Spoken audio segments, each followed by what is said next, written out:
Good evening, Facebook friends and YouTube followers. This is Richard again, back for your third and final video blog of the night for Wednesday, October 29th, 2014, around 8:02 p.m. in Berwick, Massachusetts. Some sprinkles out right now, and lows are going to be in the 30s. Tomorrow we're going to be in the 50s. Was the last day we could see of 70-degree weather in this area, but you never know. Maybe we'll have one at 70 in November or December, have an Indian summer day, but it probably is a fluke thing during November and December, which is cloudy day, or it's a humid day for this November and December. Some news to report. The Chicago Cubs are on the verge of signing Joe Maddon to become the new field manager. The Cubs have so much talent, and they're going to be players in the upcoming free agent market, and the Cubs could be a force to contend with in 2015. And speaking about 2015, in the movie Back to the Future Part 2, in 2015, the Cubs will win the World Series, and they defeat Miami, but Miami's in the National League with the Cubs, so that can't happen. The Cubs might beat Tampa Bay, but who knows if like the Cubs will win the World Series in 2015. It's 107 years. That would be so coincidental. A movie in 1989 could predict the future in 2015. If it does, then it would be amazing, but I'm not banking on that. And that's about it on that.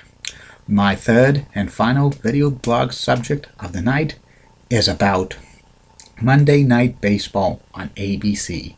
Monday Night Baseball aired on ABC from 1976 to 1989. ABC had a contract with MLB. They shared it with NBC during those years, and the deal was NBC got the game of the week and alternating the postseason and All-Star game with ABC during the even number years. ABC got the All-Star game and the League Championship Series for both American and National, and NBC would get the World Series.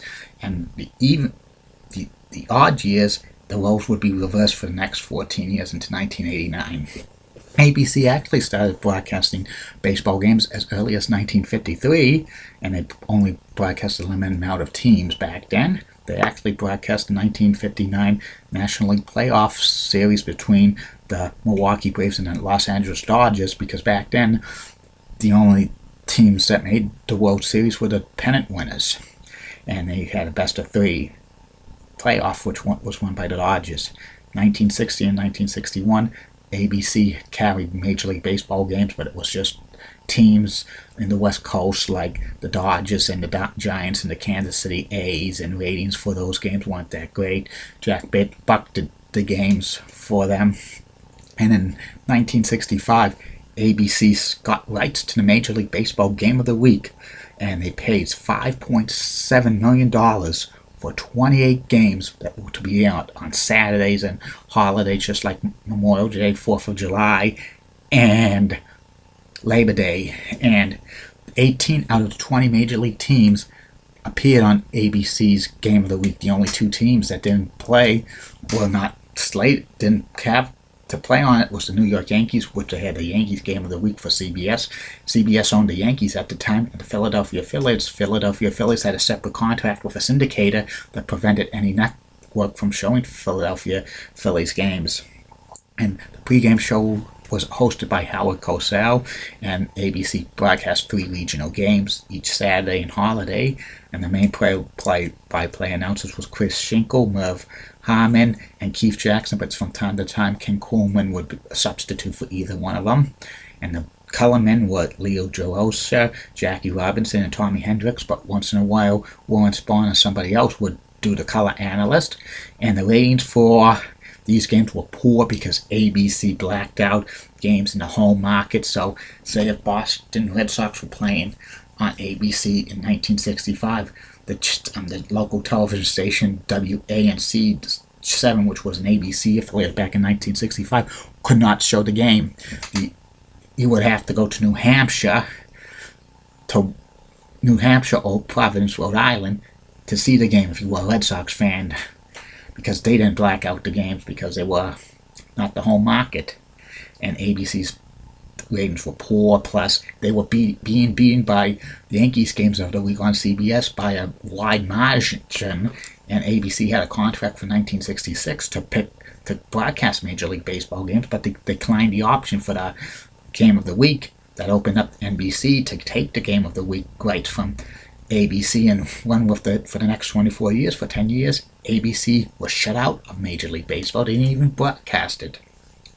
But in 1976, with Roone Arledge as president of ABC Sports, he bought the rights to Major League Baseball games on Monday nights from 16 to 18 games each year on Monday nights, plus half the postseason and All-Star Game and World Series on alternating with NBC. NBC kept the game of the week, and they're part of the postseason and All-Star Game alternating years. And ABC Monday Night Baseball debuted in April 12, 1976. And the main announced team was Bob Prince, longtime Pirates radio announcer, and Warren Wolf, a local announcer, and Bob Uecker, Mr. Baseball. And Roone Arledge wanted a three-man booth, just like he did for Monday Night Football, which ABC ran as well. He wanted to have it for baseball, but they weren't really clicking that much, and plus, in addition, the ratings were so poor. Monday nights in baseball usually a travel day, and ABC got a limited amount of games. They usually got teams with under 500 records, a lot of them from small markets. And ABC had a backup game, which was called by Al Michaels, Norm Cash, and Bob Gibson. There were some memorable moments on ABC's Monday Night Baseball for the first few years, like that game that Mark Fidrych pitched in 1976. He was a Tigers pitcher who was a rookie at the time. He beat the New York Yankees. Memorable game. Another time was a no-hitter by Pirates pitcher John Caniellara.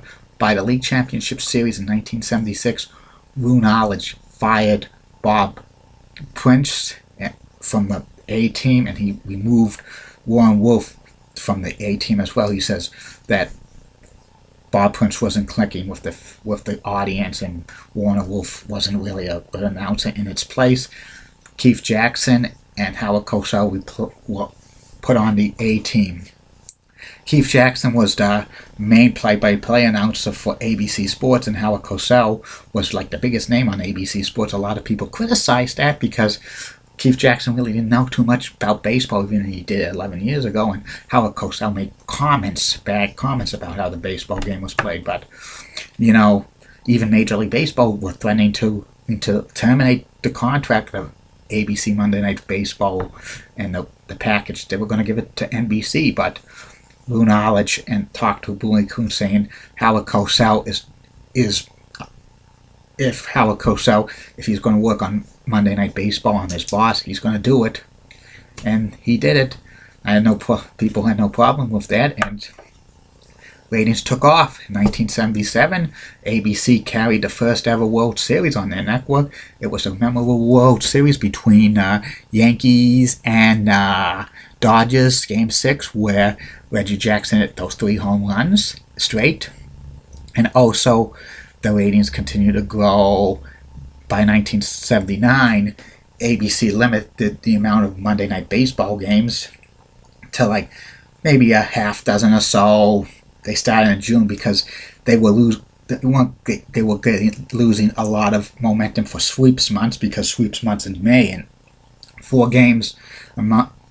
Monday Night Baseball and sweeps month hurt them in the sweeps ratings. And also they substituted that with Major League games on Sunday afternoons during August into September, but those ratings were poor, especially when football started.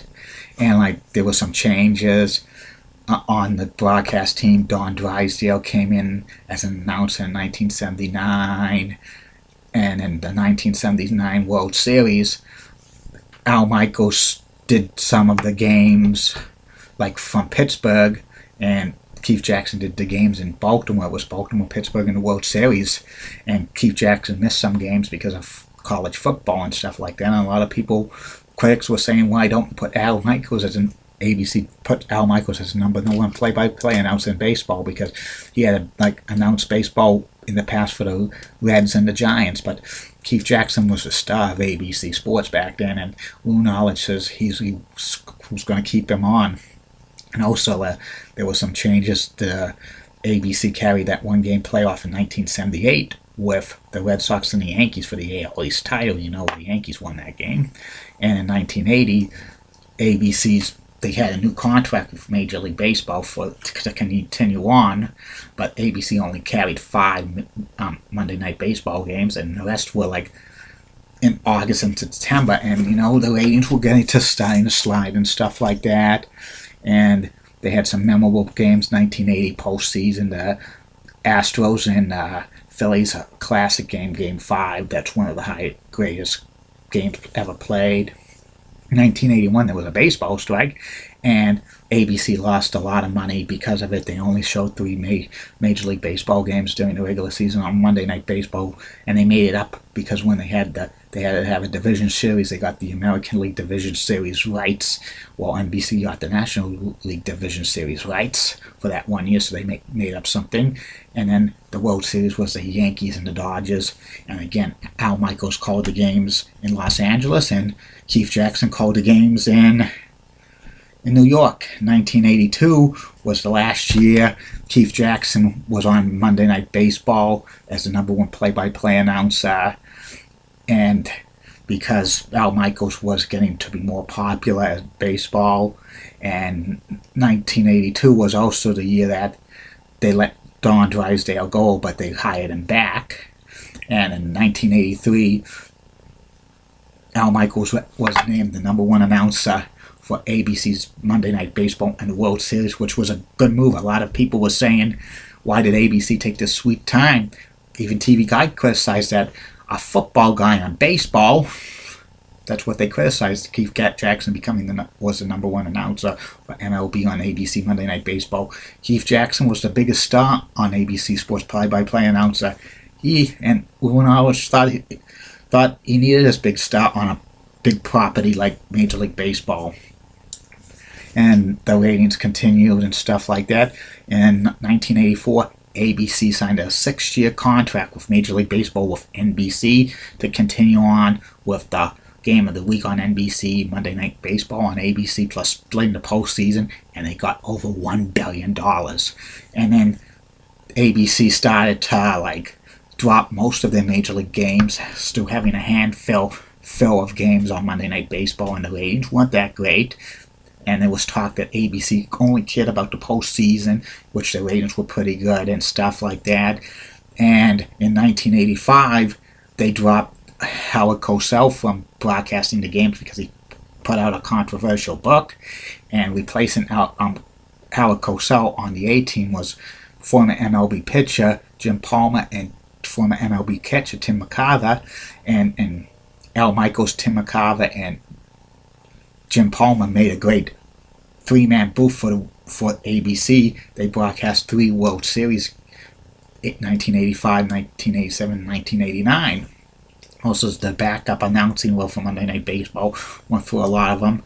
Don Drysdale and Keith Jackson. 1986, 1987, it was Gary Bender, and by 1989, it was Gary Thorne. And ABC was their regular season rating for Monday Night Baseball was not that great, but their postseason coverage of baseball was great, and they came a long way from 1976 until 1989. Al Michaels said that Major League Baseball was such an early red-headed stepchild for ABC, but it came a long way from 1985 World Series into the 1989 World Series.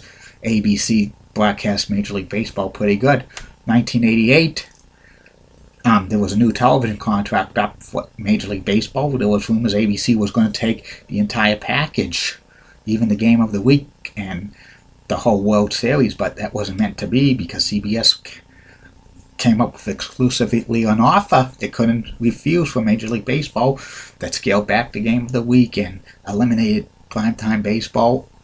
And it was over $1 million, and the owners accepted it. It shut out ABC and NBC from baseball. 1989 was a lame duck year for baseball on ABC. They actually had to move their Monday night games to Thursday nights for about 8 weeks, and they went up against The Cosby Show and the reruns of the Cosby Show beat Thursday Night Baseball big time.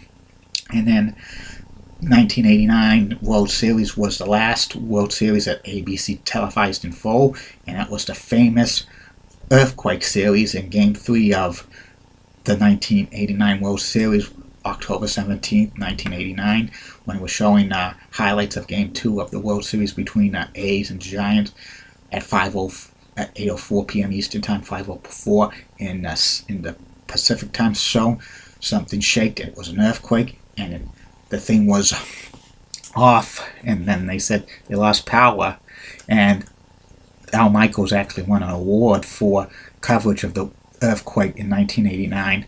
The last Major League Baseball game ABC ever had for this particular contract was October 27, 1989, Game 4 of the 1989 World Series, with the A's beating the Giants in 4 straight games. And when the post-game interview said that, Gary Thorne, who was the backup announcer for the ABC Thursday Night Baseball in 1989, said, "Great reviews as ABC leaves baseball." And then Al Michaels said something that goodbye speech to it, and he said he was going to miss doing Major League Baseball games. And sad to see like ABC lose the rights to Major League Baseball, but it was a money deal, and ABC was losing so much money on Monday Night Baseball and Carolyn Baseball. They lost tons of it, but like the production and quality was great from like 1985 through 1989, in my opinion. The early years, ABC was just getting to know Major League Baseball. A lot of critics said, why couldn't they keep the whole package on NBC?